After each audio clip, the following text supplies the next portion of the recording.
tí àwọn bàbá wa gbà àwọn bàbá wa chief of staff bàbá wa Ni'mal Mawla bàbá wa Sheikh Bazam àti gbogbo àwọn àgbàlagbà bàbá wa Sheikh Muhammad Al-Awwal bàbá wa Ajínifẹ́sìn àwọn afáwa ọmọ méjì afáwa Adéwọ̀lú afáwa Asalman gbogbo ẹ̀yin àlùfáà mi mo kí yín torí àsìkò ni mo kí Mọ́líkù Suleiman bàbá wa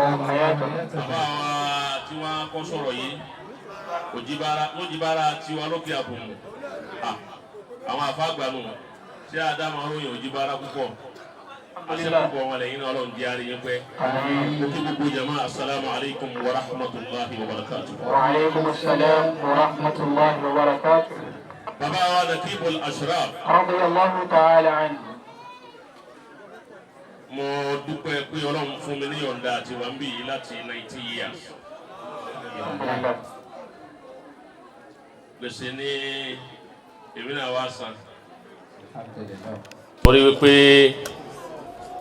ẹni tí a bá wò ipò afẹ́jọ ni wọ́n máa ń pè ní ọ̀dọ̀ Yorùbá òun là ń pè múrísídù rẹ̀ abọ́ tẹ̀lé gbogbo wọn náà kọ́ ni àwọn nìkan kọ́ ni múrísídù gbogbo ẹni tó ọba rí tí ń ṣe bákan tó wù ọ́ náà láti dàbí rẹ̀ àwọn tó di àwọn mójú tó kéwù nù à ń ké tẹ́lẹ̀ àmà wípé yọ̀ọ̀dà bákan tí wọ́n lárí kọ́dà làwọn náà fi wò wípé ẹjá wa náà múra ká lè dàbí wọn. Mawlana Nakibul Ashraf Mawlana Sheikh Shazali bàbá wa Sheikh Daud Alfanla bàbá wa Ni'mal Mawla. bí máa wá ní kí n tẹnu bọ̀ ọ̀rọ̀ ọkọ̀ ìwádìí ń káàbò. Number 1 ni wípé Nakibul Ashraf ṣe máa wípé àwọn Ashraf oníkálukú ló lè pèrè ní Ashraf bàbá wa kó àwọn Ashraf sínú fọ́sílù àwa ní Nakibul Fasli àbí ọ̀kan nínú àwọn alfa oní ìzájú ní al-Ashraf fi kulli balidatin gbogbo olùkọ̀kan tá a bá dé tá a bá kó àwọn Ashraf jọ fa afdaluhum èyí tí ó jẹ́ Nakibu wọn man kana lil khayri fa'ilan man kana lil khayri sani'an ẹni ó bá rí dáadáa sí láyé òun ni ó jẹ́ Nakibu àwọn Ashraf bí baba Maulana Sheikh Abdullahi Salati wọ́n bá ń jẹ́ Nakibu al-Ashraf lánàá tá a sì rí ọmọ wọn tó jòkó láyé wọn tí ń jẹ́ orúkọ bàbá ẹ̀ tó dàbí ìgbà tó jẹ́ pé bàbá wọn náà ni ajá pé bàbá wọn kana lil khayri sani'an ó mú orí ká tọ́jú ọmọ ọlọ́mọ ká tún tọ́ ọmọ ọlọ́mọ sí ọ̀sọ́dún wù rẹ̀ ọ̀sọ́dún zẹ́rẹ̀ èyí wọn náà jẹ́ ọ̀kan nù ọpẹ́. Alhamdulillah. ẹlẹ́ẹ̀kejì etí Ọlọ́run ò ṣe fún ọ̀kan nù àwọn ànábì Ọlọ́run ló ṣe fún bàbá wọn Nakibul Ashraf ìtàwọn àfa àbáwọn wòlíì àbáwọn ànábì tí wọ́n máa fẹ́ òun ni kọ́ mọ àwọn jogún àwọn ẹni wọ́n ṣàdúrà rẹ̀ nà nàbí zaka. Alayhi salatu wa salam. fa habli min ladunka waliya. wa inni kahtu al-layaliya min wara'i wa kanat marati adran kabli min ladunka waliya.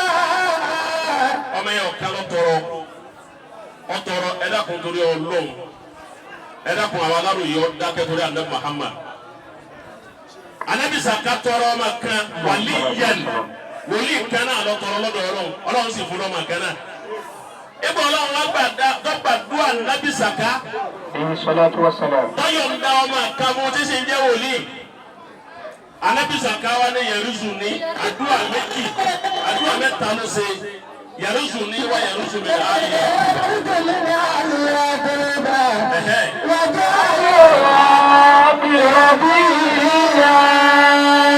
Ibata Anabi Zaka sàdúrà fahabuli min ladunka waliya fún mi wòlíì yẹrìsù ní yóò jogún mi wá yẹrìsù mi ní alẹ́ Yakuba yóò sì jogún àwọn ará alẹ́ Yakubu ọwọ́ ni wàdí alẹ́ họ̀rọ̀ bẹ̀rọ̀ bíyà wọ́n sọ ní ọmọ tí ìwọ Ọlọ́run wọn yọ́nú sí ìdí alẹ́ họ̀rọ̀ bí màrúdíyà ṣé lọ́mọ tí ṣé náà kí ibùdó fún mi lágbo ni.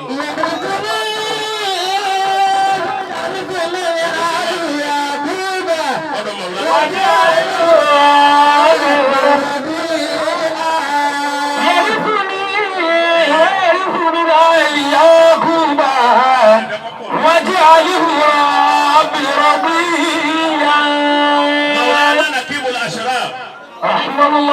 àdúrà mẹ́ta tí anabi zaka tọrọ nu ọlọ́nkà méjì kọ̀pẹ́ yọ kan nàmbà wà ní pé ọmọ kan ṣoṣo lọ́tọrọ ó tó wá ní kọ́rọ̀ wọn sọ ma àwọn ní irú kó ṣe nígbà ọlọ́run wá gbé àrùn tó di wàlíyà ó sì di ràdíyà àmọ́ yẹ̀rìsù ní wá yẹ̀rìsù mi ní àlùyà kúrò ọlọ́run ló wọ̀ nígbà kò ní jogún rẹ̀ kò sì ní gbẹ̀yìn rẹ̀ ọmọ yẹn ọ̀kan ṣoṣo ní zaka bí ní ọ̀gbẹ̀yìn rẹ̀ bàbá Nakibu Al-Ashrafi tàná wọ́n wá bí ọkùnrin lórí pété èmi ẹsẹ̀ tó ń rí àbá wa yìí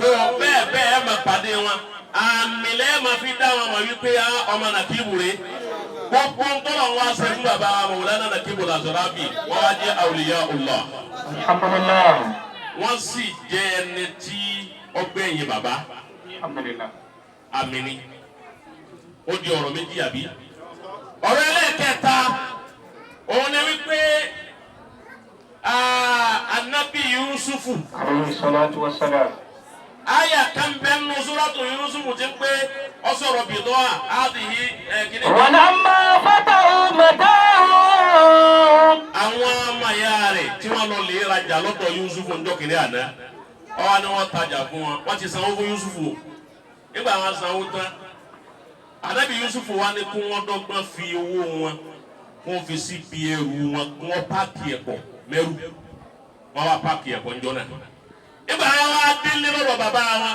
wọ́n wá sí ẹrù náà wọ́n já nígbà wọn já.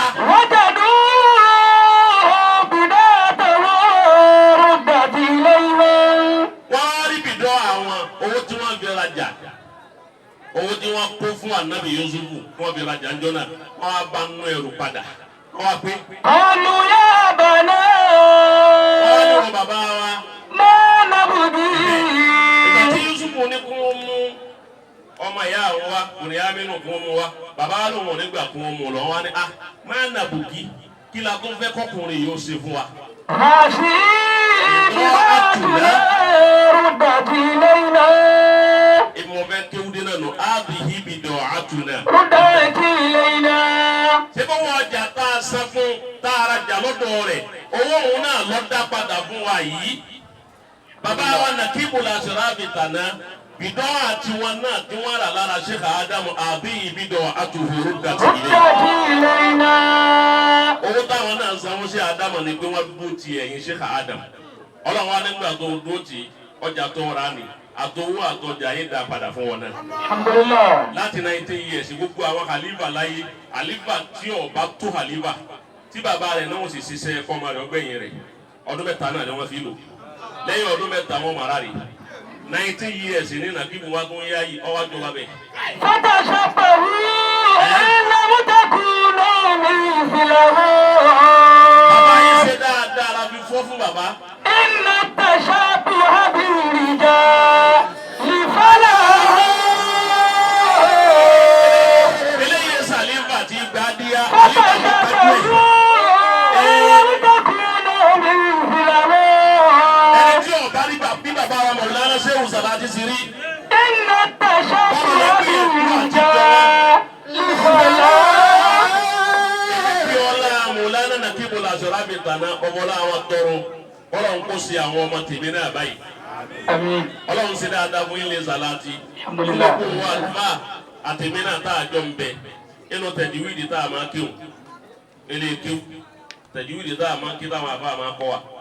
Wọ́n wá ń pe kíní kan wá ní ahkamu nuni zakina wa tanwin. Inú ahkamu nuni zakina wa tanwin. Wọ́n wá pín sí mẹ́rin kẹ́ pín sí àbáwá Adéwọ̀lú mẹ́rin kẹ́ pín kíní wọn sí. Hayakumullah. Wọ́n pè kan ní ìzìhárù wọ́n pè kan ní ìdìgáàmù wọ́n pè kan ní ìkhfáàrù wọ́n pè kan ní ìkìláàmù. Èyí tó jẹ́ ìzìhárù wọ́n ní mẹ́fà ni Arabi mẹ́fà èyí tó jẹ́ ìdìgáàmù arabi mẹ́fà nígbà wọn dọ́dọ̀ ti ìfáwù sẹ́mi àbí ìfáwù ni kí èyàn fi nǹkan pamọ́ àyùbẹ̀kọ́ nígbà wọn dọ́dọ̀ rẹ̀ wọn á pín arabi mẹ́ẹ̀ẹ́dógún wọn fún un arabi mẹ́ẹ̀ẹ́dógún àwọn àfáwù ní sẹ́ẹ̀rí gbogbo àwọn màwádùn tá a máa kọ́ lé kéwú tẹ́ ẹ̀ máa ń pè wọ́n ní àwọn gẹ́gẹ́ kan lóga kọ̀wáìdù kakọ́ gbogbo ẹ̀kọ́ ayé lọ́fẹ́ kọ́ wa nígbà tá a wá débi ti ìfáwù wọ́n ní ẹ fi pamọ́ ẹ má jẹ́ ọ jáde nǹkan mẹ́ẹ̀ẹ́dógún tí wọ́n ní wọ́n fi pamọ́ ni wọ́n á kó o jọ sí ara wọ́n kó sínú orin ẹsẹ̀ wọn ìkan ẹsẹ̀ orin ni gbogbo ẹni wọ́n bá pé sára rẹ̀ bẹ́ẹ̀ yìí ló ti rí ni mẹ ẹsẹ̀ orin wọn lọ́wọ́ pé arafi mẹ́ẹ̀ẹ́dógún tẹ́ ń bẹ́ẹ̀ bí ẹ̀fà lọ́dọ̀ àwọn tajwidi lọ́ndà ahkamu nùnà dákínà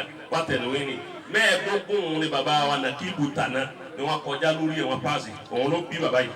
Alhamdulillah. kí lára bí àkọ́kọ́ oní sífù. Lásánà. ó ní máa ròyìn ẹni tó bá dá a lánàá dúró tì ròyìn pé lágbájá dá bàbá Nakibu Tana wọ́n ròyìn sí Ádámù fáá wọ́n ti kú. Sífù lásánà. ẹni bá lè ròyìn ẹni ó dá a lánàá tí ẹ náà dá lónìí. Kam jada shakhsun qad sama. Kamujada saksun mélòó nú ẹ̀dá tọ́tọ́ rẹ fọmọ ọlọ́mọ káyọ ọmọ ọlọ́mọ lè dá ó ṣe wàhálà lédi kó lè dá kọ́dí sàmá ọlọ́run agbóhùn náà dé lẹ́bù tí ó rò bóhùn lè dé. bàbá wa sálá parabalẹ̀ àfa yìí má kéwú púpọ̀ bàbá wa sálá tí wọ́n tọrẹ fún gbogbo ẹ̀yin tẹ́ dòkó lẹ̀ yìí. Sífù lásánà. Kam jada shakhsun qad sama.